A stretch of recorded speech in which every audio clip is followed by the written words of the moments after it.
Hi Gunasekhar గారు. నమస్కారం sir. నమస్కారం. హిస్టారికల్ మైథారికల్ నుంచి ఇప్పుడు రియాలిటీ సినిమాలకు వచ్చినట్టున్నారు. అవును. ఏంటి యుఫోరియా అని ఆ టైటిల్ ఎందుకు పెట్టాలనిపించింది మీకు? బేసికల్గా నాకు అంటే మనం యూఫోరియా అనేది జనరల్గా మనం వాడే టర్ము ఒక ఎక్స్ట్రీమ్ ఆనందం, ఉత్సాహం, పట్టలేనంత ఉత్సాహంలో ఉన్న ఒక జోన్లోకి వెళ్ళిపోతాం. దాన్ని ఒక యూఫోరిక్ మూమెంట్ అంటాం. ఈ సబ్జెక్ట్లో అలాంటి మూమెంట్లో చాలా అంటే అదుపు తప్పిన వాళ్ళు ఒక దీంట్లో వెళ్తారు, కంట్రోల్ చేసుకున్న వాళ్ళు ఒక దీంట్లో ఉంటారు. అలా కంట్రోల్ చేసుకోకుండా వెళ్ళిపోయిన వాళ్ళ కుర్రాళ్ళ కదండి ఇది. ఓకే, అందుకని యూఫోరియా అని పెట్టడం. అంటే డ్రగ్స్ తీసుకుంటే వచ్చే అంటే నాట్ ఓన్లీ డ్రగ్స్ అండి. ఓకే, డ్రగ్స్ అనే కాదు, ఇప్పుడు కుర్రాళ్ళు ఇప్పుడు చూస్తుంటే మీకు తెలియదే ఉంది ట్రెండ్. ఈ బైక్ రేసులు అక్కడెక్కడో గ్రౌండ్లో చేస్తే పర్లేదు, రోడ్ల మీద నైట్లు చేస్తున్నారు. సో ఇంకా మందు ఏంటి, డ్రగ్స్ ఏంటి, విచ్చలవిడిగా వాళ్ళకి ఇప్పుడు ఇది వరకు చాలా రిస్ట్రిక్షన్స్ ఉండేవి. ఇప్పుడు రిస్ట్రిక్షన్స్ కూడా ఎంత ఎక్కువ అవుతున్నాయో అంతలాగా విచ్చలవిడిగా కూడా వీళ్ళు చెలరేగిపోతున్నారు. సో అలాగా ఇంకా అన్నీ మిక్స్ అయ్యాయి. Not only drugs. అంటే ట్రైలర్ చూసినా నాకు అనిపించింది తల్లిదండ్రులు తప్పు కూడా ఉంది దీంట్లో అనే యాంగిల్ కూడా కొంచెం మిక్స్ చేసినట్టు అనిపించింది. అంటే అదే అండి, ఇప్పుడు మెయిన్ ఏంటంటే మనం అడాలసెన్స్ అండి. సో ఈ ఏజ్ అనేది చాలా టిపికల్ అండ్ చాలా డేంజరస్ ఏజ్. ఈ 13 to 19. సో మనం జీవితంలో ఈ ఏజ్లో మనం ఏంటో ఇంక జీవితం అంతా అదే. అవును, ఇది చాలా కీలక దశ. ఇక్కడ మనం కరెక్ట్గా ఒక వ్యక్తిగా నిర్మింపబడాలి. దానికి 2 తోడవాలి: చదువు, సంస్కారం. చదువు అనేది మనం నేర్చుకుని గురువులు నేర్పుతారు, సంస్కారం ఇంట్లో తల్లిదండ్రులు నేర్పుతారు 100%. సో ఈ దశలో మనం ఏ గైడెన్స్ కరెక్ట్గా లేకపోయినా, ఇటు చదువు కానీ ఇటు సంస్కారం కానీ లేకపోతే గాడి తప్పే ప్రమాదం ఉంది. సో అందుకని మనం దీంట్లోనే మెయిన్ కథ మనకి. సూపర్. యాక్చువల్ మీ సినిమాలు, ప్రీవియస్ సినిమాలు అన్నీ చూస్తే మీ సినిమాలో నాకు సొగసు చూడతర్మ చాలా ఇష్టం. అదే అప్పుడు నరేష్, ఇంద్రజాలతోటి ఒక చిన్న లైన్ని చాలా తినలేని మళ్ళీ ఆ టైంలో. తర్వాత చాలా కాలం మళ్ళీ అదే తినలేనితో వస్తున్నారు. అంటే బేసికల్గా అంటే స్క్రీన్ ప్లే గ్రిప్పింగ్ మళ్ళీ కనిపించింది ట్రైలర్ చూసిన తర్వాత. అంటే ఇది తినలేని కాదండి, ఇది చాలా వ్యాస్ట్ ఉన్న సబ్జెక్టు. అంటే దీంట్లో డిఫరెంట్ క్యారెక్టర్స్ ఉంటాయి. ఇప్పుడు నేను ఏదైతే జనరల్గా కోర్ పాయింట్ చెప్పాను కదా, ఆ కోర్ పాయింట్లో ఆ స్పాయిల్డ్ కిడ్స్, అలా చెడిపోయిన కుర్రాళ్ళు, అమ్మాయిలు చాలామంది ఉంటారు ఈ కథలో. సో వాళ్ళందరి కథ చెప్పడం జరిగిందండి. సో అంటే మేజర్గా భూమిక, తన కొడుకుతో పాటు మిగతా క్యారెక్టర్లు కూడా ఉంటాయన్నమాట. వాళ్ళ జీవితాలు ఎలాగా ప్రభావితం అయ్యాయి, ఎలాంటి పర్యావసనాలు ఎదుర్కొన్నాయని. భూమిక గారిని స్టార్ హీరోయిన్ చేశారు ఒక్కడితోటి. తర్వాత 22 years తర్వాత మళ్ళీ కమ్ బ్యాక్ సినిమాలో చేశారు. అంటే మధ్యలో వేరే స్టార్ హీరోతో చేసినా కానీ భూమికతో చేయడం మాత్రం 22 తర్వాత. అంటే అప్పుడు క్యారెక్టరేషన్ చేంజ్ వచ్చింది. అప్పుడు హీరోయిన్, ఇప్పుడు మదర్ క్యారెక్టర్ కొద్దిగా ఎక్స్ట్రీమ్గా ఉంది చూస్తే. ఏం చేంజ్ కనిపించింది మీకు యాక్ట్రెస్గా? ఆ అమ్మాయి ఈలోగా చాలా మంచి సినిమాలు చేసింది. తను కెరీర్లో కూడా చాలా ఇటు తెలుగు, తమిళ్, హిందీ వీటన్నిటిలోనూ చాలా డిఫరెంట్ క్యారెక్టర్స్ చేసింది. సో తను నటిగా బాగా ఎదిగింది. తను నటిగా ఎంత ఎదిగినా వయసులో మాత్రం అలాగే ఉంది. చూడటానికి చాలా చక్కగా మెయింటైన్ చేస్తుంది ఆవిడ ఇది. సో నాకు కూడా యంగ్ మదర్ కావాలి. సో కరెక్ట్గా ఇప్పుడు ఇందా చెప్పిన 17-16 years కుర్రాడికి తల్లిగా కావాలి. సో అందుకని భూమిక గారిని ప్రిఫర్ చేయడం జరిగింది. ఖచ్చితంగా ఒక్కడిలో మీకు ఒక స్వప్నగా అమ్మాయి, ఒక ఇన్నోసెన్సీ, ఒక గ్లామరస్ వేలు ఎలా కనబడుతుందో దీంట్లో చాలా స్ట్రాంగ్, ఒక ఇండిపెండెంట్, ఒక బోల్డ్ లేడీగా కనిపిస్తాడు. అంటే పెర్ఫార్మెన్స్కి విపరీతమైన స్కోప్ ఉన్న క్యారెక్టర్. చాలా బాగుంది. ట్రైలర్ చూస్తే మదర్ క్యారెక్టర్ అసలు కనకుండా పోయేది. ఆ డైలాగ్లే కొంచెం డిఫరెంట్గా అనిపించింది భూమిక గారిని చూస్తే. నెక్స్ట్ సారా అర్జున్ మీరు తీసుకున్నప్పుడు ఆ అమ్మాయి కొత్త అమ్మాయి అనుకున్నారు అందరూ, కానీ ఇప్పుడు రిలీజ్ అయ్యే టైంకి మీకు చాలా అడ్వాంటేజ్ అయింది. దురంధర్తో నేషనల్ స్టార్, మొత్తం వరల్డ్లోనే ఒక స్టార్ అయిపోయింది అమ్మాయి. అవును. ఆ అమ్మాయిని తీసుకుని ఎందుకు అనిపించింది మీకు ఇప్పుడు? అప్పుడు అంటే ఆ అమ్మాయి మాకు కథ రాస్తున్నప్పుడే, సో అది చాలా అంటే చాలా కీలకమైన క్యారెక్టర్ అండి అది. సో అది ఎవరు ప్లే చేస్తే అది కథ మీద చాలా ప్రభావితం చూపిస్తుంది అనమాట. అంటే అంత పొటెన్షియల్ ఉన్న ఇది.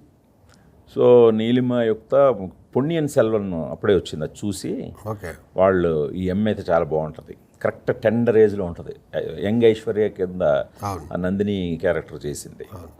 సో వెంటనే మళ్ళీ చూశాను నేను ఆ సినిమా. చూస్తే అసలు చాలా పర్ఫెక్ట్ అమ్మాయి కరెక్ట్గా ఉంటుంది అని చెప్పి. మనకు తర్వాత చైల్డ్ యాక్ట్రెస్గా అమ్మాయి తెలుసు కదా, విక్రమ్ సినిమాలు కానీ అమ్మాయి కమర్షియల్స్ యాడ్స్ చాలా చేసింది. సో దాంతో మాకు కరెక్ట్ ఏజ్లో ఉందని చెప్పి ఆ అమ్మాయిని అప్రోచ్ అవ్వడం జరిగింది. ఆ అమ్మాయి చాలా చూజీ అండి. అమ్మాయి వాళ్ళ ఫాదర్, వాళ్ళకి చాలా అవకాశాలు వచ్చినా చాలా రిజెక్ట్ చేశారు.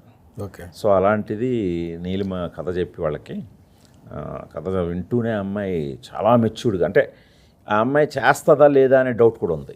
ఎందుకంటే కథలో చాలా సెన్సిటివ్ టాపిక్ మనం డీల్ చేస్తున్నాం.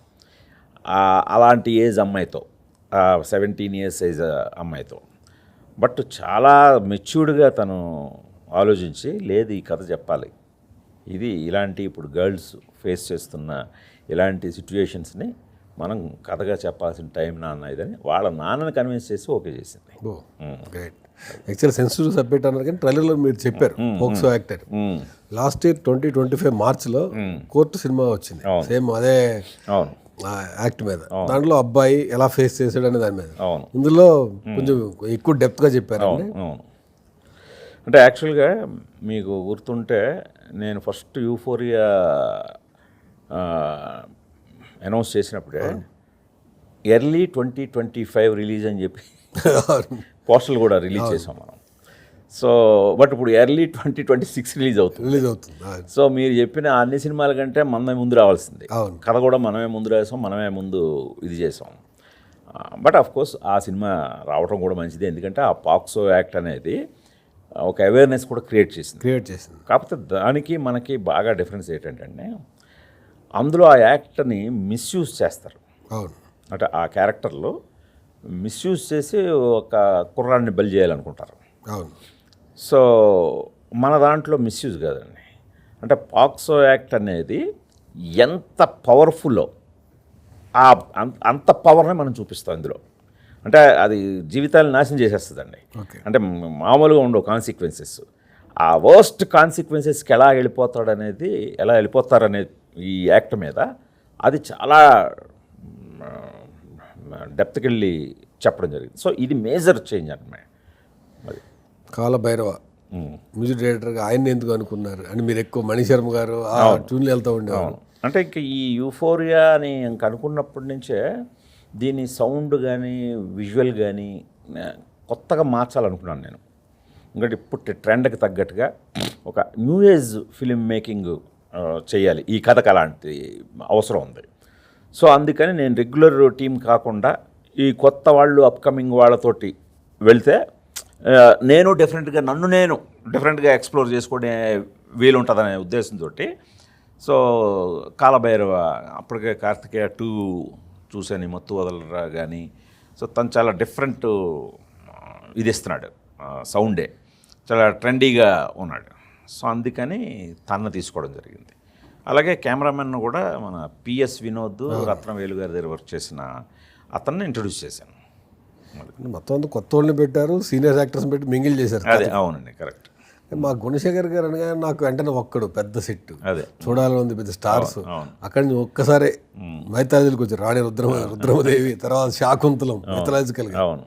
ఇప్పుడు డిఫరెంట్గా వచ్చారు. అంటే ఏంటి సెట్లు గిట్ల వద్దనుకున్నారు, ఇంకా రియాలిటీ షోలో ఉంటారు. అంటే నేను అది కూడా అంటే నాకు వర్షని పీరియడ్ ఫిల్మ్స్ అయిపోవడంతో కూడా ముందు నాకు బోర్ కొట్టింది, చిన్న బ్రేక్ ఇవ్వాలి. అంటే మీకు తెలియదేమో సార్, పీరియడ్ ఫిల్మ్స్ అనేసరికి సో సెట్స్ ఇవన్నీ మన చేతుల్లో ఉంటాయి, సెట్స్ వేసేంతవరకు బాగానే ఉంటుంది. బట్ విఎఫ్ఎక్స్ మన చేతుల్లో ఉండదు, మనం పిండి కొద్దీ రొట్టే. సో ఎంత ఖర్చు పెట్టి డబ్బు పెట్టాలి, టైంకి టైం పెట్టాలి. ఆ రెండూ పెట్టినా కూడా ఒక్కొక్కసారి వాళ్ళ చేతుల్లోంచి ఫైనల్ డెలివరీలో ఎంతో కొంత ఎఫెక్ట్ పడుతుంది. సో ఇది కొద్దిగా నేను ఫేస్ చేస్తున్నాను. సో దాంతో నాకు అర్జెంటుగా నా సినిమా తీయాలనిపించింది నాకు. అంటే ఇంకొకరి మీద ఆధారపడకుండా అసలు గుణశేఖర్ అనబడేవాడు ఏంటి, వాడి సినిమా ఏంటి, ఈ సెట్లు సీజీలు వీటి మీద ఆధారపడకుండా అంటే ఇంక పూర్తి బాధ్యత నేనే తీసుకోవటం. ఇప్పుడు మిగతా వాటిలో అయినా మీకు ఏదో ఒక సాక్ కనబడుతుంది, సర్లే సీజీలు ఇంకా బాగుంటే సినిమా బాగుండేదేమో, ఇక అలాంటి వద్దు, ఇది కంప్లీట్గా బాగుండి తీరాలి. ఎందుకంటే ఇది కంప్లీట్ గుణశేఖర్ వర్క్. సో అందుకని నా వర్క్గా తెలియడం కోసం నాకు అలాంటి ఒక సినిమా తీయాలనిపించే ఈ బ్యానర్ కూడా గుణ హ్యాండ్మేడ్ ఫిలిమ్స్ అని పెట్టాను. అంటే మీ చేతులతో అంతే, ఇది ఒక హ్యాండీక్రాఫ్ట్ వర్క్ లాంటిది. కానీ సినిమా అన్నీ బాగున్నాయి. ప్రమోషన్ టైంలో పాప మీ అమ్మాయి చాలా ఎమోషన్ అయిపోయింది. ఏంటి అసలు సడన్గా ఆ అమ్మాయి ఎందుకు అంత బాగా మీ కథ? అంటే దానికంటే అంటే ఈ కథ అలాంటిదండి. అంటే ఈ కథ చెప్పటం వాళ్ళకి చాలా ఒక ఎమోషనల్ కనెక్ట్ మా ఫ్యామిలీకే. ఎందుకంటే మా ఫ్యామిలీలోనే 3 ఆడాళ్ళు 3 ఏజ్ గ్రూపుల్లో ఉన్నారు. సో మదర్గా రాగిణి ఉంది, పిల్లలుగా నీలిమ యుక్త. నీలిమ వచ్చి ఒక మిలీనియల్ కిడ్ అయితే యుక్త వచ్చి జంజీ కిడ్. సో లేటెస్ట్ సో ఈ 3 ఉన్నారు. సో నేను కథ రాస్తున్నప్పుడు ఎక్కువ డిస్కస్ చేసింది వాళ్ళతోనే. సో ఎందుకంటే ఒక ఉమెన్ పర్స్పెక్టివ్, గర్ల్స్ పర్స్పెక్టివ్ చాలా అవసరం ఈ కథకి. సో అందుకని వాళ్ళు చాలా సందర్భాల్లో నాతో ఫైట్ చేశారు. అసలు ఈ కథను చెప్పటం మీద చాలా అబ్జెక్ట్ చేశారు. సో అవన్నీ కూడా ఛాలెంజ్గా తీసుకొని నేను వాటిని మార్చి వాళ్ళని కన్విన్స్ చేస్తే ఆ ఏజ్ గ్రూప్లో వాళ్ళు అందరినీ కన్విన్స్ చేస్తారనేది నాకు అర్థమైంది. సో అందుకని వాళ్ళని కన్విన్స్ చేస్తూ ఈ టోటల్ ఈ ఫిలిం మేకింగ్ అంటే రేపు పొద్దున్న సినిమా రిలీజ్ అయ్యాక తెలుస్తుంది ఎందుకంత ఎమోషనల్గా మేము మా ఫ్యామిలీ కనెక్ట్ అయ్యాం అనేదానికి. రేపు పొద్దున్న మిగతా ఫ్యామిలీలు కూడా అలా కనెక్ట్ అవుతారు. సో ఆ ఎమోషన్తో తనకి ఇంక ఈ కథను చెప్పబోతున్నాం చూపించబోతున్నాం అనే ఒక ఎక్సైట్మెంట్కి జనరల్గా నీలిమ చాలా స్ట్రాంగ్ ఉంటుంది. సో నేను ఎప్పుడైనా కొద్దిగా శాకుంతలం టైంలో కొద్దిగా ఎమోషనల్ అయినా నన్ను పక్క తీసుకెళ్ళి వాయించేది. సో తను చాలా స్టెబర్న్గా చాలా ఇదిగా ఉంటుంది. సో అలాంటిది ఈ సెన్సిటివ్ టాపిక్ సబ్జెక్టు, ఈ ఎమోషనల్ కనెక్ట్ వీటితో ఒకసారి తను ఇదైంది. అంటే ఇప్పుడు ఇండస్ట్రీ అంతా పీరియాడిక్ సినిమాలు 80s 70s బ్యాక్గ్రౌండ్ సినిమాలకి వెళ్తూ ఉన్నారు. కానీ మీరు ఫస్ట్ మొదలెట్టింది మీరు యాక్చువల్గా ఆ కథలు కానీ దానికి 27 years 30 years బ్యాక్ రామాయణం అంటే నేషనల్ అవార్డు అందుకున్నారు మీరు దాంతో. అంటే ఆ కైండ్ ఆఫ్ జోన్ ఇప్పుడు నడుస్తున్నా లేదని మీరు మళ్ళీ ప్రజెంట్ జనరేషన్కి ఎందుకు వచ్చారు? ఆ కథలకు ఇప్పుడు బాగా డిమాండ్ నడుస్తుంది. కరెక్ట్. నేను ఎర్లీగా తీసిన ట్రెండ్ ఇప్పుడు జరుగుతుంది. అదేనండి. ఇప్పుడు ఏంటంటే నేను మధ్య తీసిన ఈ పీరియడ్ ఫిలిమ్స్ తోటి నేను ఒకటి రియలైజ్ అయింది ఏంటంటే అన్కాంప్రమైజ్డ్గా మనకి అలాంటి సపోర్ట్ ఫైనాన్షియల్గా దొరికే వరకు మళ్ళీ వాటి జోలికి వెళ్ళదలుచుకోలేదు. ఎందుకంటే కేవలం మన ఎఫర్టే సరిపోదండి. దానికి బడ్జెట్స్ అంటే ఎక్స్పెక్టేషన్స్ ఆడియన్స్ పెరిగిపోతున్నాయి. ఇప్పుడు అవతల సినిమాలతోటి ఇప్పుడు ఫర్ ఎగ్జాంపుల్ రాజమౌళి గారే ఉన్నారు. ఆయన ఒక బెంచ్ మార్క్ సెట్ చేసేసిన తర్వాత ఆ కళ్ళకి ఆ సినిమాలు చూసిన కళ్ళకి మనం దానాలంటే మనం అంత ఖర్చు పెట్టాల్సిన అవసరం లేదు. కానీ బట్ ఒక ఆ రేంజ్ ఎందుకంటే మన ఆడియన్స్ని ఆయన చాలా అడ్వాన్స్డ్ దీనికి తీసుకెళ్ళిపోతున్నాడు. అలాంటి వాళ్ళు ఆయన ఒకడే కాదు. సో అందుకని మనం కూడా అలాంటి వనరులు ఉన్నప్పుడు అంటే అంతే ఖర్చు పెట్టాల్సిన అవసరం లేదనుకోండి, బట్ రీజనబుల్గా ఉన్నప్పుడు మనం టచ్ చేద్దాం. ఎందుకంటే ఇప్పుడు నా దగ్గర ఉన్నాయి మంచి సబ్జెక్టులు ఇప్పుడు ఈ మైథాలజీకే. సో అందుకని పర్లేదు 1-2 సంవత్సరాలు లేట్ అయినా ఈసారి పకడ్బందీ దీంతో వెళ్దాం. సో అలాగే అట్ ది సేమ్ టైం నేను బోరు కొట్టాను. గస్తమాను ఈ పీరియడ్ లేదంటే ముందు అసలు ఒక సినిమా ఒక సోషల్ సినిమా తీద్దాం. అది కూడా ఈ ఇన్సిడెంట్లు నేను ఇవి అంటే మనం ఇన్స్పైర్డ్ ఫ్రమ్ ట్రూ ఈవెంట్స్ అది కూడా నాకు చెప్పాలనిపించి దీనికి వచ్చాను. రాజమౌళి గారు పేరెత్తారు కాబట్టి అడుగుతున్నా. రాజమౌళి గారు హీరో స్టార్డమ్ని పెంచడం ఎలా ఉంటారు, సైమల్టేనియస్గా మీరు అదే లెవెల్లో ఉంటారు. ఎందుకంటే ఒక్కడో ఎలివేషన్స్ కానీ అవన్నీ మహేష్ బాబు చాలా అడ్వాంటేజ్ అయింది సినిమా. ఆయన మిమ్మల్ని ప్రేమించే 3 సినిమాలు లైన్కి ఇచ్చారు. అంటే హీరో ఎలివేషన్స్ పెంచే సినిమాలు పెద్ద హీరోలు కోరుకుంటారు. మీరు అసలు పెద్ద హీరోలతో జోలికి వెళ్ళకుండా నేనే చెప్పాలని కసిగా ఉన్నారు మీరు. ఎందుకు పెద్ద హీరోలు వద్దనుకో, ఇప్పుడు చూడాలని సినిమా చూస్తుంటారు సైమిల్టేనియస్ చెప్తున్నా. నేను రీసెంట్గా చిరంజీవి గారి సినిమా మనశంకర ప్రసాద్, దానికన్నా దీన్ని రెండు చూడాలని, దీని సేమ్ బ్యాక్గ్రౌండ్, అంటే ఫన్ ఆడియన్స్ వైపు టర్న్ అవుతున్నారు జనరల్లీ. మీరు రెండు క్లబ్ చేసి చూస్తే మీకేమనిపిస్తుంది? ఒక్కడు చూడాలని ఉంది ఇప్పుడు లేటెస్ట్ సినిమాలకి. అదే అంటే మీరు అనేది హీరోలతో అనేది మనం ప్రాక్టికల్గా మాట్లాడుకుంటే, ఇప్పుడు నేను మళ్ళీ పీరియడ్ సినిమాల్లో దీంట్లో ఉన్నాను గత ఆల్మోస్ట్ 10 ఏళ్ళుగా. సో ఇప్పుడు నేను మళ్ళీ సోషల్ ఇది చేసినప్పుడు డైరెక్ట్గా మళ్ళీ పెద్ద హీరోతోటి వెళ్ళడం అనేది ప్రాక్టికల్ కాదు. ఓకే. సో ఎందుకంటే మళ్ళీ మనం ఒకసారి మన ఫామ్ ఏంటో మనం ఒకసారి చూపించాల్సిన అవసరం ఉందండి. మీకు తెలియదే ఉంది ఇండస్ట్రీలో. సో ప్రాక్టికల్గా లేదు, మనం ఇప్పుడు సడన్గా నేను పెద్ద హీరోతోటే ఒక పెద్ద సోషల్ సినిమా స్టార్ట్ చేద్దామని అనుకోవటం కూడా ప్రాక్టికల్ కాదనిపించింది నాకు. సో ముందు నేనున్న ఫామ్ ఏంటో, నేను ఇప్పటి ఈ నేను అంటే ఈ పర్టికులర్ ప్లాట్ఫామ్ నాకు ఈ యూఫోరియా అనేది అంటే ఖచ్చితంగా ఒక జెన్జీ ఆడియన్స్ని అట్రాక్ట్ చేసేలా ఉంటుందండి, కథ కానీ మేకింగ్ కానీ. సో ఇది నాకు నేను ఒకసారి చూపించుకున్న తర్వాత పెద్ద హీరోకి వెళ్ళడం కరెక్ట్ అనిపించిందండి. అందుకని ఇది ముందు కథగా తీద్దాం. మీకు తెలియదు ఉంది, ఇది మనకు చాలా ఫ్రీడమ్ ఉంటుంది. అంటే ఏ టెంప్లెట్ని ఫాలో అవసరం లేదు. ఇప్పుడు ఎంత మీకు చూడాలనుంది, ఒక్కడు, అర్జున్ ఇలాంటి కమర్షియల్ ఇది డిఫరెంట్గా కథలు చెప్పే ప్రయత్నం జరిగినా ఒక కమర్షియల్ మీటర్ అనేది ఉంటుంది. సో ఇది కమర్షియల్ మీటర్లో ఉంటుంది, but at the same time కథని మనం చాలా హార్డ్ హిట్టింగ్ చెప్పే అవకాశం ఉంది. అందుకని ముందు ఇది చేద్దాం అనేది డిసైడ్ అయ్యాను, తర్వాత పెద్ద హీరో. అంటే మీరు ఒక్కడో తీసినప్పుడు ఎందుకు అడుగుతున్నాను, నేను చదువుకున్నాను ఇంకా అప్పుడు, ఇంకా మీడియాలో రాలే. ఓకే. ఒక్కడో తర్వాత నేను మీడియాలోకి వచ్చా యాక్చువల్లీ చెప్పాలంటే.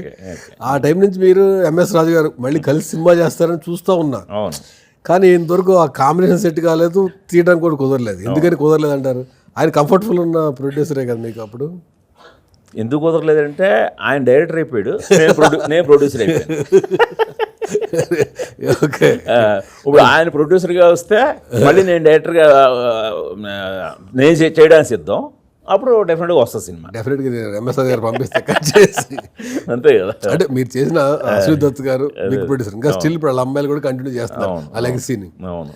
అంటే మీ చేతిలో అంతమంది ఉన్నా కానీ మీరు కంటిన్యూ చేయలేదు, ఎందుకు అనిపించింది నాకు సడన్గా? అంటే యాక్చువల్గా అయితే నేను నా ప్రొడ్యూసర్లు కానీ నా హీరోలు కానీ ఎప్పుడు నన్ను రిపీట్ చేస్తారు. మేము మాకు మంచి హెల్దీ రిలేషన్షిప్పే. ఇప్పుడు దత్ గారి బ్యానర్లో 2 సినిమాలు చేశాను కదా. సో చూడాలనుంది, తర్వాత సైనికుడు చేశాను. అలాగే ఎంఎస్ రాజు గారి బ్యానర్లో కూడా ఇంకొక సినిమా అనుకున్నాం మేము చేయాలి. సో ఆ టైంలో ఆయన కొంచెం ప్రొడక్షన్కే బ్రేక్ ఇచ్చారు ఆయన. ఓకే. ఆయన మధ్య చిన్న గ్యాప్ తీసుకున్నారు కదా, అది ఆయన తీసుకున్న గ్యాప్. ఆయన గ్యాప్ తీసుకోవటం మూలంగా కాంబినేషన్ సెట్ అవ్వలేదు. గ్యాప్ తర్వాత ఆయన డైరెక్టర్గా వచ్చేసాడు. అది ఇప్పుడు రుద్రమదేవి, శాకుంతలం, తర్వాత ఇప్పుడు euphoria, 3 different genres. Periodic, mythological, ఇప్పుడు మైథాలజీ, సోషాలజీ, 3 డిఫరెంట్ జోనర్స్ కదా. ఏది మీకు బాగా ఎక్కువ ఇష్టం? ఎవరు కనెక్ట్ అవుతారు ఆడియన్స్? మీకు ఇష్టం లేదా జనరల్ ఆడియన్స్? అంటే ఆల్వేజ్ సోషల్ సినిమాకు ఉండే ఇది ఎక్కువ అండి. అందుకని మనకి ఎక్కువ సోషల్ సినిమాల్లో జోనర్స్ ఎక్కువ తీయగలుగుతూ ఉంటే ఆడియన్స్ని కనెక్ట్ చేయాలంటే మాత్రం సోషలే కదా. ఇప్పుడు ఈ పీరియడ్ మైథాలజీ అంటే మనం ఆ వరల్డ్ బిల్డ్ చేసి ఆ వరల్డ్లోకి ఆయన తీసుకెళ్ళాలి. ఇది ఎలా కాదు కదా. సోషల్ ఎప్పుడు ఆల్వేజ్ చాలా మన పాత్రలో ఉంటాయి. సో ఆడియన్స్ కూడా కనెక్ట్ అవ్వడానికి ఎక్కువ ఛాన్స్ ఉంటుంది. సో అందుకని ఆల్వేజ్ సోషల్ కమ్స్ ఫస్ట్ అండి, తర్వాతే పీరియడ్. మీ లెగసీని మీ అమ్మాయికి ఇస్తారా? ఇచ్చేదే ఉంది మొదటి నుంచి. ఇప్పుడు రుద్రమదేవి నుంచి వాళ్ళు యాసిస్గా డైరెక్టర్గా లాంచ్ అయిపోతున్నారు. నెక్స్ట్ డైరెక్టర్గా లాంచ్ అయిపోతున్నారా అని. మా యుక్తకి బాగా డైరెక్షన్ ఇంట్రెస్ట్. అంటే తను మెయిన్ స్క్రీన్ రైటింగ్ మీద చాలా మంచి పట్టు ఉందండి. ఓకే. సో తను ఏంటంటే కంప్లీట్గా వరల్డ్ సినిమా చూస్తుంది. చూసి అదే అంటున్నాను కదా, మా నీలిమైన ఒక రేంజ్కి తను నీలిమ మాస్టర్స్ చేసింది art and visual culture. So తనకు కొద్దిగా ఎక్స్పీరియన్స్ ఉంది, ప్రాక్టికాలిటీ. యుక్త అలా కాదు, యుక్త చాలా ఉడుకు రక్తం. సో తను కన్విన్స్ చేయడం చాలా కష్టం. సో ముందు నేను యుక్తని కన్విన్స్ చేయడానికే నేను చాలా ఫైట్ చేయాల్సి వస్తుంది, ఎందుకంటే తనకి ఏదో ఈ క్రియేటివ్ యాంగిల్ చాలా ఎక్కువ. ఓకే. సో అందువల్ల తను ఖచ్చితంగా ఇదే ఇప్పుడు ఈ సినిమాకి తన అసిస్టెంట్ డైరెక్టర్ పని చేసింది. ఓ చెప్పలేదు ఇప్పుడు దాకా మీరు అదే నిర్మాతలుగా ఉంటూనే నీలిమతో పాటు ఉన్నా, సో తను చేసింది మాత్రం అసిస్టెంట్ డైరెక్టర్ జాబే. అంటే నీలిమ ఏమో ప్రొడ్యూసరు, చిన్నమ్మాయి ఏమో డైరెక్టర్ చెప్తా బాగుంది. ఇప్పుడు మీ ఏజ్ డైరెక్టర్స్ చాలా మంది ఆ సినిమాలు చేస్తూనే తక్కువ సడన్గా యాక్టర్స్ కూడా మారిపోతున్నారు. తమిళ డైరెక్టర్స్ చూడండి, ఇప్పుడు సముద్ర గారి, సూర్య గారి, వాళ్ళు మన తెలుగులో కూడా చాలా మంది డైరెక్టర్లు, కాశీ గారి కాడి నుంచి మొదలెడితే మీకేమన్నా అలాంటి అస్సలు లేదు, ఎందుకంటే 1% కూడా లేదు. ఆ ప్రమాదం అయితే లేదు, ఆడియన్స్ హ్యాపీగా ధైర్యంగా ఉండొచ్చు. అంటే సినిమా జంజి మారిన తర్వాత ఇప్పుడు సినిమా థియేటర్తో పాటు ఎక్స్పీరియన్స్ ఓటీటీ రకరకాల మారిపోయింది. శాటిలైట్ నుంచి ఓటీటీకి వచ్చేసింది. ఓటీటీ డిమాండ్ బట్టి మారుతా ఉంది వెబ్ సిరీస్ లైన్. ఆ కైండ్ ఆఫ్ సినిమాలు చేసే ఉద్దేశం ఉందా పని మీకు ఓటీటీలో కానీ ఏదైనా? ఇది ఒక 5 ఏళ్ల క్రితం మనం ఓటీటీని కూడా బాగా మనం లైక్ చేసామండి. 5 years బ్యాక్ కరోనా బాగా ఇలాంటి కంటెంట్ ఓటీటీలో భలే ఉంటుందని. ఓకే. సో ఆ ధైర్యంతో మనం 5 years బ్యాక్, ఈ 5 years ఎలా చేంజ్ అయిపోయిందంటే ఓటీటీ వాళ్ళు కూడా హీరోలను చూస్తున్నారు సార్. ఓటీటీ వాళ్ళు కూడా కాస్టింగ్ ఎవరైనా చూస్తున్నారు. కంటెంట్ ఈజ్ కింగ్ అనేది ఊరికనే మాటల్లో ఉంది, ఓకే, మీకు ప్రాక్టికల్గా లేదు. ఇప్పుడు ఓటీటీ వాళ్ళు ఎవరు హీరో ఎందుకే నేను 16 కోట్లు అక్షరాల 16 కోట్లు ఈ కథను నమ్మి ఖర్చు పెట్టాను. కంటెంట్ ఈజ్ కింగ్ అనే దీంతో అది కరెక్టే సార్, బట్ హీరో ఎవరు? కొత్త వాళ్ళు అందరూ. కొత్త వాళ్ళ మీద 16 కోట్లే సార్ అంటే ఈ కథకు అంత ఖర్చు పెట్టాల్సి ఉంది. చాలా బ్రహ్మాండం ఉంది సార్. కానీ ఒక సేలబుల్ హీరో అనే మాట ఓటీటీ వాడు మాట్లాడుతుంటే ఇంకేమి కంటెంట్ ఈజ్ కింగ్ అండి. కంటెంట్ డిమాండ్ చేసేది ఓటీటీ అనుకున్నారు జనరల్గా. మారిపోయిందండి, మారిపోయింది. వాళ్ళు కూడా థియేటర్ రిలీజ్ చేయమని అడుగుతున్నారు, థియేటర్ రిలీజ్ చేయండి, ఇంత షేర్ రావాలి. అందుకని నేను కంటెంట్ ఈజ్ కింగ్ అనేదే నమ్మి తీశాను. ఫస్ట్ నా ప్రయారిటీ థియేటర్ ఆడియన్స్ అండి. నేను ఆడియన్స్ కోసం థియేటర్కి వచ్చి వాళ్ళు ఈ సినిమాని ఎక్స్పీరియన్స్ చేయాలి. అందుకని నేను అంత ఖర్చు కూడా అంత క్యాన్వాస్లోను. మీకు గుణశేఖర్ అనబడేవాడు మేకింగ్ వాల్యూస్ మాత్రం మీకు ఎక్కడ మిస్ అవ్వండి. నేను అందరూ కొత్త వాళ్ళతో తీసిన ఇదేమీ చిన్న సినిమా కాదు. సో అక్షరాల 16 కోట్లు రేపు పొద్దున్న మీరు చూస్తే అందరూ కూడా రిలీజ్ అవుతారు దీని ఖర్చు కూడా. సో ఈ కథకు అవసరం అంత క్యాన్వాస్లో చెప్పాలి. అందుకని నేను థియేటర్ ఆడియన్స్ని నమ్ముకునే తీసాను సార్. సూపర్. ఇంకోటి లాస్ట్ క్వశ్చన్, ఇప్పుడు మీరు ఒక్కడు తీసినా ఏ సినిమా తీసినా అప్పుడు మీ బడ్జెట్ ఎలా ఉన్నా హై లెవెల్ అని తీసేవాళ్ళు క్వాలిటీస్. అప్పుడు టికెట్ రేట్లు పెంచమని అంత డిమాండ్ ఉండేది కాదు ఎవడన్నా ఉండి. ఇప్పుడు ఒక టికెట్ రేట్లు పెంచమని పెరిగిపోయింది, అది ఇష్యూ కూడా నడుస్తుంది. దాన్ని ఎలా చూస్తారు మీరు అప్పటికప్పటికి చేంజ్ని, టికెట్ రేట్ ఇష్యూస్ని? అదే టికెట్ రేట్లు బాగా ఎఫెక్ట్ అవుతున్నాయి సార్. ఇప్పుడు ఖచ్చితంగా ఇప్పుడు ఒక పెద్ద సినిమాకి టికెట్ రేటు పెంచిన తర్వాత అంటే వాళ్ళ రీజన్స్ వాళ్ళకు ఉన్నాయి. ఇప్పుడు నేను పెద్ద సినిమాలు తీసే డైరెక్టర్నే కదా. ఇప్పుడు నేను ఈ రోజుల్లో ఒకటి తీస్తే నేను ఎంఎస్ రాజు గారు కూడా గవర్నమెంట్ పెట్టుకునేవాళ్ళం. ఎందుకంటే ఒక్కడు ఆ రోజు హైయెస్ట్ బడ్జెట్ తెలుగులో. సో మాకు పెంచండి అని మేము పెట్టుకునేవాళ్ళం, కరెక్టే. కాకపోతే ఇదేమవుతుందంటే అండి, ఇంత డబ్బు వాళ్ళు పెంచిన తర్వాత ఒక ఫ్యామిలీ ఇలాంటి ఒక సినిమా చూసిన తర్వాత ఇమీడియట్గా నెక్స్ట్ సినిమా మీద దాని ఎఫెక్ట్ అయితే పడుతుంది. చిన్న సినిమాల మీద ఎక్కువ పడే అవకాశం ఎక్కువ పడుతుంది. అంటే డబ్బంతా పెద్ద సినిమాలు చూడడానికి ఖర్చు పెట్టి చిన్న సినిమాకి వచ్చేసరికి ఓటీటీలో చూద్దామని ఇదైతే ఈ ఎఫెక్ట్ అయితే గట్టిగా పడ్డది సార్. అవును, అది వాస్తవం. మొన్న వచ్చిన సంక్రాంతి 4 సినిమాలు చూసాం మేము, 4 నడిచినాయి. అవును, 4 ఫ్యామిలీ జోనర్లు. అవును, అంటే ఇప్పుడు ట్రెండ్ ఒక్కోసారి ఒక్కో టైం నడుస్తూ ఉంటారు కదా. లాస్ట్ ఇయర్ సంక్రాంతికి వస్తున్నాం హిట్ అయిందని ఈ సంక్రాంతి అన్ని ఫ్యామిలీ జోనర్ సినిమాలు వచ్చాయి. అన్ని బాగున్నాయి, అన్ని కూడా బ్రేక్ ఎవరికి అయిపోయి అన్ని డబుల్కి వెళ్ళినాయి.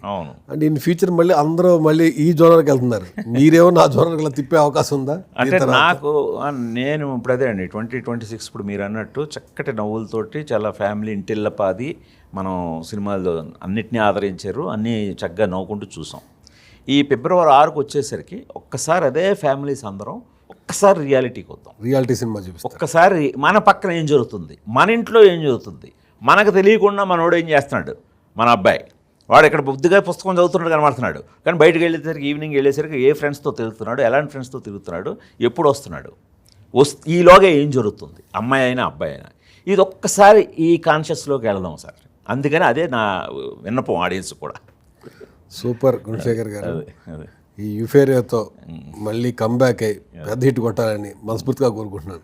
Thank Thank you you very much. Thank you Rambabu గారు. మీరు బీయింగ్ ఏ మూవీ లవర్, మీరు అన్ని సినిమాలని ఎప్పుడు కూడా ఒకే రకంగా ఎంకరేజ్ చేస్తుంటారు, ఎంజాయ్ చేస్తుంటారు, మమ్మల్ని కూడా ఇన్స్పిరేషన్ ఇస్తూ ఉంటారు. సో అలాగే మీరు ముందుకు కొనసాగాలి. Thank you sir. Thank you.